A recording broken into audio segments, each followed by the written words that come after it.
This past week has felt like Taiwan's resilience is under pressure, and it was on full display. On one hand, President Lai unveiled the largest special defense budget in Taiwan's history, more than 1 trillion Taiwan dollars, or over 33 billion US dollars, spread across 7 years. It's a historic commitment that aims to transform the military with AI battlefield systems, drone fleets, and independent supply chains. On the other hand, Taiwan's semiconductor manufacturing company, TSMC, announced a new chip hub in Pingtung, set to open in 2027. And the idea is very simple, but profound. It brings suppliers into the ecosystem, not just as vendors, but as partners in research and development. Whether in defense or semiconductors, Taiwan is making long bets on survival and self-reliance. But reliance is not just about bold investments. It's about enduring immediate pain. The U.S. reciprocal tariffs have doubled the number of workers on furloughs, hitting machineries and manufacturing the hardest. At the same time, Washington is hinting at a quote-unquote big deal on trade. Though Taiwan is still waiting for concrete relief, this tug-of-war between short-term pressure and long-term vision is shaping Taiwan's economic future, especially this week. Meanwhile, Taiwan is also showing adaptability. At Taipei's Defense Expo, drones and asymmetric warfare systems took center stage, even as experts advised local drone makers to scale first in Europe before breaking into the US market. And beyond Taiwan's shores, allies are reinforcing the big picture.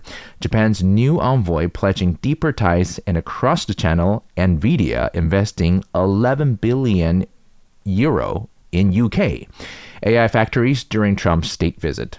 Taken together, these stories point to one theme. Taiwan's resilience isn't born from calm seas, but from the storm that it is weathering right now, which is appropriate because it's the tail end of the typhoon season. In fact, we're getting probably our final typhoon this weekend.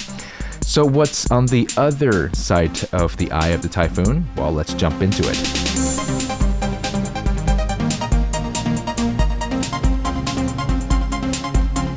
Hi, you're listening to Beyond the Reefs, a show produced by Radio Taiwan International. Here we talk about socio-economic issues that are faced by Taiwan and their broader impact around the world beyond the reefs of this island nation.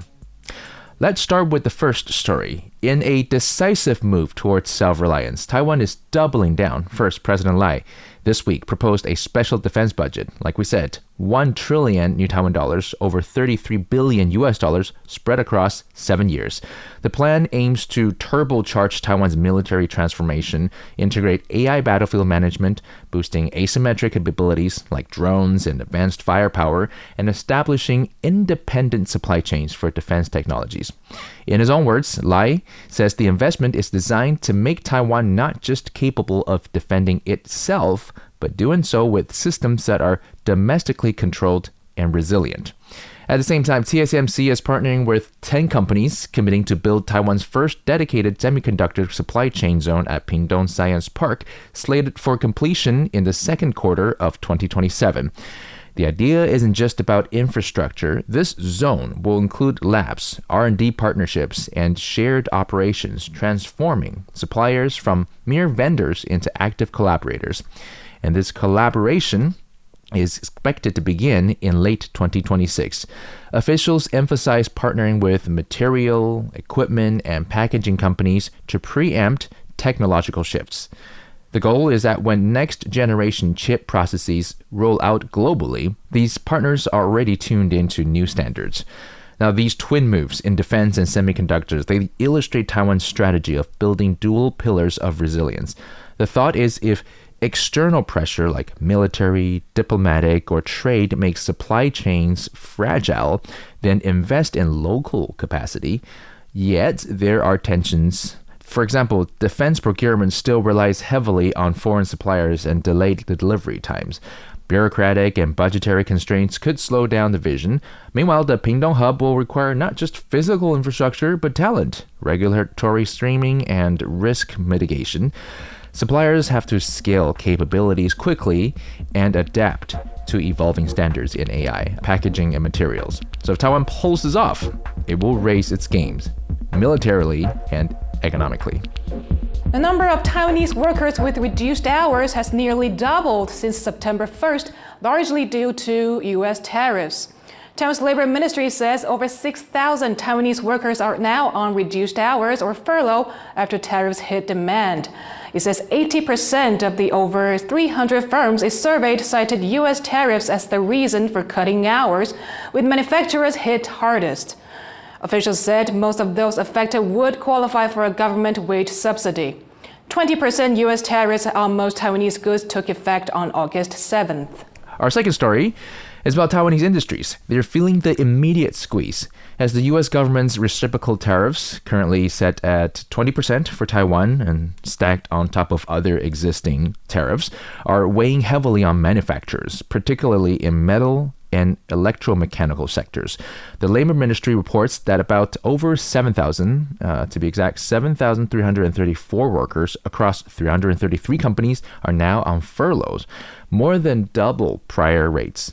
Not many affected factories say demand has paused, orders delayed, and their clients are in limbo. So the government has mandated that even under furloughs, workers have to receive at least a minimum wage, about $949, and companies must continue to pay health insurances, labor insurances, and pensions. The government, however, is subsidizing 70% of wage gaps in many cases. Meanwhile, negotiating between Taiwan and China appears to be approaching something of a resolution. U.S. Commerce Secretary Howard Lutnick said that, or actually I should say hinted, that a big deal with Taiwan is nearing. Taiwan's officials are pushing for more favorable tariff treatments, especially for its semiconductor industry, which is already bearing steep deficits in trade with the U.S. So what we see here is the tension between short-term pain, again, and long-term strategy. The tariffs are not just economic hints. They test the resilience of Taiwan's industrial labor base and expose vulnerabilities in export dependency. Corporations and workers alike are being forced to manage uncertainty, and business hates uncertainty.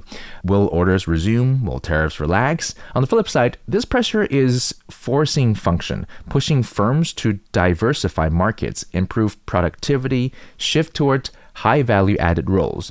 For policy, the challenge will be to balance support, which is, I guess, wages and subsidies, without creating dependency, while using the tariff negotiations to secure structural changes, better trade terms, protections that reduce shock in the future. The M1A2T Abrams tank and the HIMARS rocket system. These big-ticket weapons are on display at the Taipei Aerospace and Defense Industry Exhibition. But this year's star attraction is the Qianggong or Strongbow missile defense system, making its debut at this expo. Military officials say it can take out incoming ballistic missiles at ranges of 70 kilometers and fly higher than a US Patriot missile. But Taiwan is focused on more than missile defense. The country's Aerospace Industrial Development Corp is showcasing an indigenous counter-drone system, one that uses so-called soft kill features, such as the jamming system to suppress incoming drones, as well as hard kill options to shoot them down. Its developers say the system is part of Taiwan's push to build weapons without components from China and join the global so-called non-red supply chain. Experts say working with international partners is key to Taiwan achieving this plan. Taiwan is extraordinary in respect to innovation, absolutely. One of the leading countries in the world. But it doesn't know what it doesn't know, right? It has to go out in the world and establish relationships with countries that are directly working and or have experience in drones. These relationships were on full display at the expo. Here, US-made small unmanned vessels, drone boats, are meant to defend against attack from the sea. They're not only low cost, but when carrying warheads can pack a punch. And they can even carry surveillance gear for intelligence gathering missions. Instead of acting like a fleet, what they do is they provide you with maritime domain awareness. That's very critical. Use these platforms as a tool to be able to perform different missions, and that's what gives you your asymmetric capability.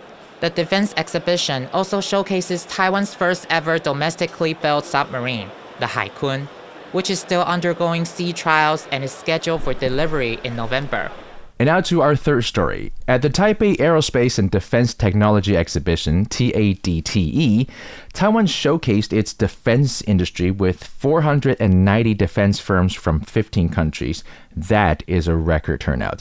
The theme is Future Defense, Boundless Innovation, and it highlights asymmetric warfare, unmanned systems, resilient supply chains, and sustainable flight.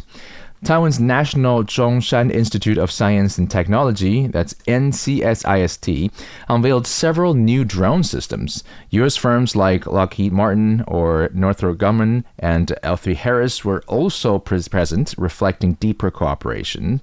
Officials emphasized both domestic R&D and, quote, localized production. Parallel to that, Taiwan's drone makers are being advised by experts to scale first in European markets due to, well, tariffs with the U.S. and also just general difficulties or bottlenecks with supply chains. Before they break into the U.S. market, it is advised that they go to, well, across the pond first.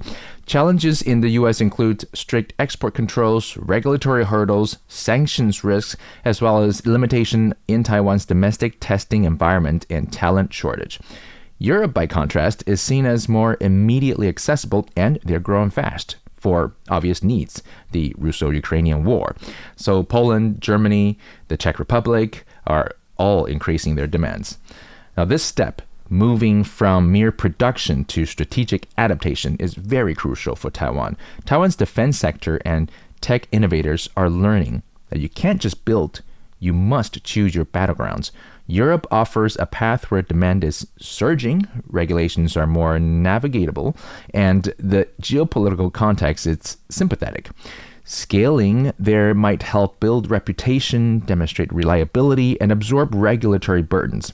The Defense Expo itself signals that Taiwan is aiming not just to buy or import, but to export. Maybe not exactly en masse, but to at least start exporting credibility. Build systems that others want, show proof in operation. However, sustaining this will definitely require investment in human capitals like engineers, test pilots, system integration, also in legal frameworks and in maintaining supply chain redundancy. It also means pressure on Taiwan's government to sustain supportive policy, not just rhetorical backing. The chairman of the Japan-Taiwan Exchange Association, Sumi Shuzo, is in Taiwan for the first time since taking office. After arriving in Taiwan, he has already met with President Lai Ching-te and Premier Zhuo Rongtai. Sumi cited a recent poll which shows that more than 70% of Taiwanese people consider Japan their favorite country, reflecting the strength of bilateral exchanges between the two nations. Zhuo, for his part, thanked Sumi for speaking up for stability in the Taiwan Strait in a recent meeting between the foreign ministers of Japan and China. 会长上任后表达自身以老道德经中的上善若水。 I commend Chairman Sumi for taking to heart one of the teachings of Lao Tzu from the Tao Te Ching, that the highest good is like water. I believe he will bring this spirit to his leadership of the Japan-Taiwan Exchange Association and help deepen the friendship between our two countries in many areas. 約76% の台湾の方が最も好きな国は日本と答えていただき About 76% of Taiwanese named Japan as their favorite country. The number of Taiwanese tourist visits to Japan has exceeded 6 million, reflecting our deep and solidly based friendship. 台积电在熊本设厂的例子，台日双方的合作基础，并不那么容易为外国所来学习。 TSMC's plant in Kumamoto is an example of the strong foundation of Taiwan-Japan cooperation. These are ties that are not easily replicated by other countries. We hope to build on this foundation and take our bilateral relationship one step further with cooperation in high tech.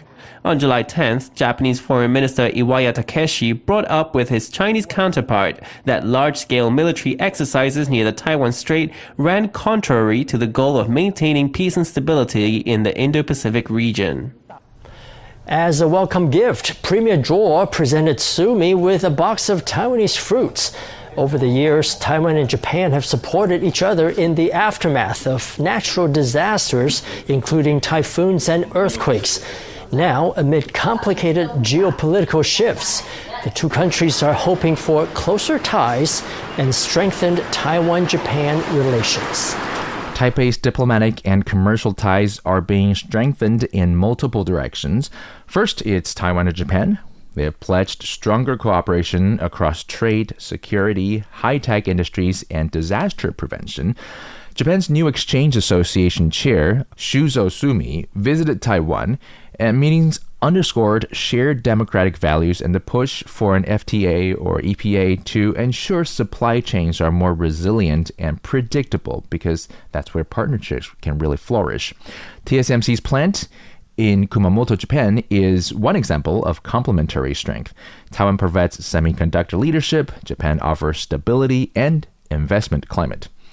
Meanwhile, in the UK, Nvidia and partners announced a huge investment, 11 billion euro, that's approximately $15 billion investment to build AI infrastructure factories, including 60,000 Grace Blackwell superchips for Britain.